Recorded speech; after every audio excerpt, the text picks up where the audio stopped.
விழுப்புரம் மாவட்டம் நொச்சலூரில் தற்காலிக தரைப்பாலத்தை மழைநீர் அடித்து சென்றதால் சுமார் 10 ஊர்களுக்கு போக்குவரத்து பாதிக்கப்பட்டுள்ளது. இதுகுறித்த கூடுதல் தகவல்களை செய்தியாளர் பூமிநாதன் வழங்க கேட்கலாம். பூமிநாதன், வணக்கம். இது தொடர்பாக அப்பகுதி மக்கள் என்ன தெரிவிக்கிறார்கள்? முழு விவரங்கள்.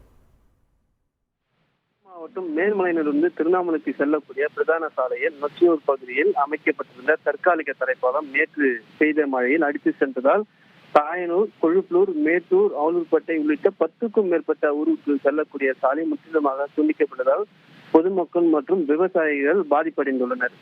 இந்த பகுதியில் அடிக்கடி இதுபோன்று மழை காலங்களில் போக்குவரத்து பாதிப்பு ஏற்படுவதால் மேம்பாலம் அமைக்கும் பணி கடந்த 2 ஆண்டுகளுக்கு முன்பு தொடங்கப்பட்ட நிலையில் மேம்பாலம் பணி மந்த நிலையில் வேலை நடைபெறுவதாகவும், இதனால் நேற்று பெய்த மழையில் தற்காலிக தரைப்பாலம் அடித்து சென்றதால் உள்ளூர் வாசிகள் மற்றும் நேற்று நடைபெற்ற மேல்மலை நாகாமிகள் ஊஞ்சல் உற்சவத்திற்கு வந்திருந்த பக்தர்கள் வந்துவிட்டனர். ஆனால் திரும்பி செல்லும் பொழுது இந்த தரைப்பாலம் அடித்து செல்வதால் போக்குவரத்து பாதிப்பும் அதே மாதிரி 15 கிலோமீட்டர் சுற்றி செல்லக்கூடிய சூழ்நிலை பக்கத்துக்கு ஏற்பட்டது.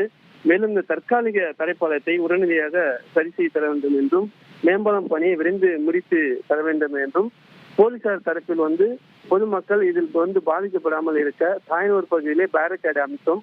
அதே 2 சக்கர வாகனங்கள், 4 சக்கர வாகனங்கள், பால் வண்டி போன்ற வண்டிகள் அந்த பகுதியிலிருந்து திருப்பி விடப்பட்டு வருகின்றன.